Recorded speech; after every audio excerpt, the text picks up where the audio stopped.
Welcome to healthy food kitchen. இன்னைக்கு நம்ம வந்து தூதுவளை ரசம் செய்ய போகிறோம். அதை எப்படி செய்யறதுன்னு பார்ப்போம்.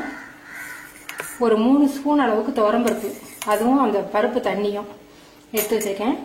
மஞ்சத்தூள் 1 சிட்டிகை, இது வந்து ரச பவுடர், மிளகாய் 2, பூண்டு 3, மிளகு வந்து ஒரு 1/4 டீஸ்பூன், சீரகம் 1/2 டீஸ்பூன், தக்காளி பழம் 1 பழம்.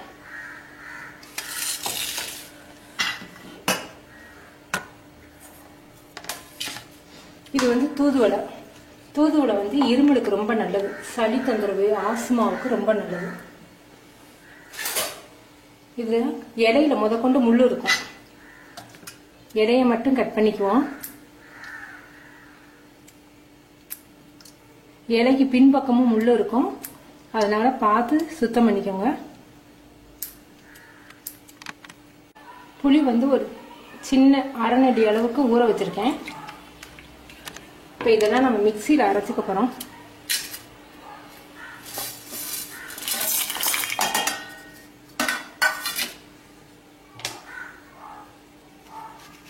மிக்சியில் அரைச்சி செய்யும்போது ரொம்ப டேஸ்டாக இருக்கும்.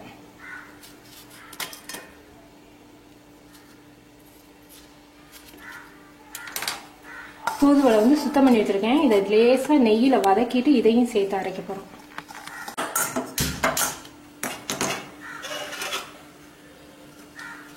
நெய் வந்து சும்மா 2 டிராப் ஊற்றிங்கன்னா போதும்.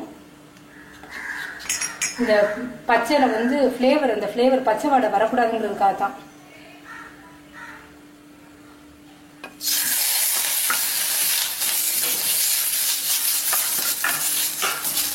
இதை வந்து ரசம் மாதிரி சாதத்துக்கு ஊற்றியும் சாப்பிடலாம், சூப் மாதிரி குடித்தாலும் சளி நல்லா கேட்கும்.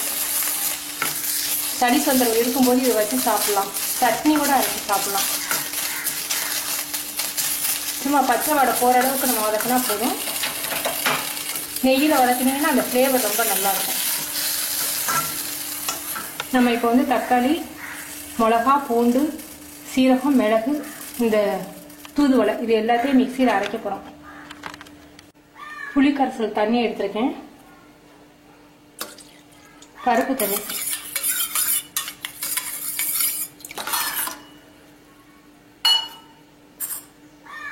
மஞ்சத்தூள் கொஞ்சம், ரச பவுடர்,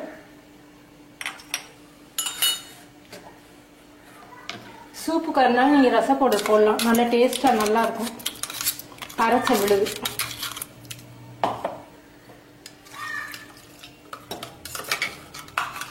இதை வந்து நம்ம நல்லா கொதிக்க வைக்க போகிறோம். ரசத்தை கொதிக்க வைக்கக்கூடாதுன்னு சொல்லுவாங்க, ஆனால் தாளித்த பிறகு தான் நீங்கள் கொதிக்க வைக்கக்கூடாது. தாளிக்கிறதுக்கு முன்னாடி நீங்கள் எவ்வளோ நேரம் வேணாலும் கொதிக்க வைக்கலாம். நான் ஒரு 5 கிளாஸ் வர்ற மாதிரி வைக்கிறேன், அதனால 2 மிளகா போட்டிருக்கேன்.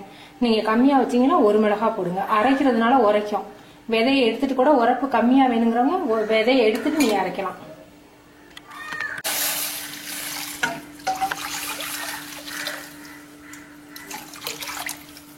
தேவையான அளவுக்கு உப்பு சேர்த்துக்குவோம். கொஞ்சம் நல்லா கொதிக்கட்டும். நல்லா கொதிச்சிருச்சு, பச்சை வாடை போயிடுச்சு. இப்போ வந்து புளிப்பு, உரப்பு, உப்பு எல்லாமே கரெக்டாக இருக்குது. கொஞ்சமாக சீனி போட்டுக்கணும்னா ரொம்ப டேஸ்டாக இருக்கும். ஒரு 1/4 டீஸ்பூன் போடுறேன். இது நல்லா தண்ணியாக தான் குடிக்கிற மாதிரி, சூப் குடிக்கிற மாதிரி தண்ணியாக வச்சுருக்கேன். இப்போ தாளிச்சிருவோம். நெய்யில் தாளிக்க போகிறோம். இப்போ நெய் வந்து இவ்வளோ ஊற்றுறேன், 3/4 ஸ்பூன் ஊற்றுறேன்.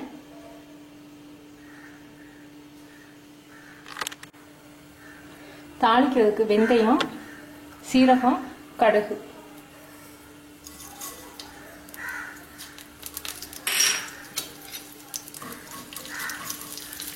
கொஞ்சம் பொரியோடு பெருங்காயம் போடுங்க. இப்பயே போட்டீங்கன்னா பெருங்காயம் கருகி போயிடும். பெருங்காயம் கொஞ்சம்,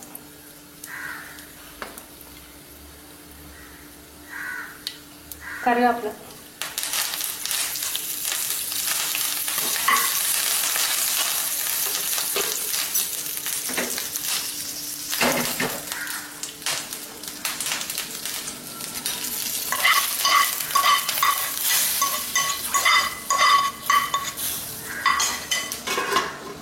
இப்போ வந்து ரசத்தை வந்து கொதிக்க விடக்கூடாது, ஒரு 2 செகண்ட்ல ஆஃப் பண்ணிடுவோம்.